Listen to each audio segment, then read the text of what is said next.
Muy rápido.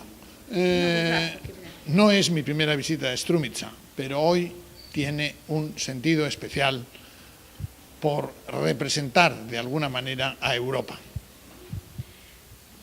Значи, не е првиот пат јас да дојдам во Струмица, но денеска мојата цел е, мојата посета во Струмица се однесува на една специјална цел, тоа е да се слави Денот на Европа и јас како представник на Европската Унија.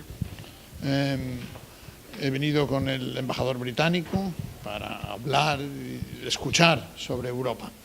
Hemos tenido un acto, se ha abierto el Infopoint de Europa en la biblioteca de Strumica, hemos tenido un acto académico después y ahora quería venir a la Academia ABC, que es una de las pocas academias privadas donde se enseña español. Значи, денеска дојдов тука со британскиот амбасадор со цел да присуствуваме на активноста организирано по повод Денот на Европа.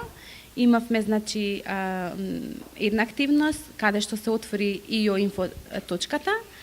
Исто така имавме и говори, имаше и презентација за да слушаме и да разговараме околу Европа.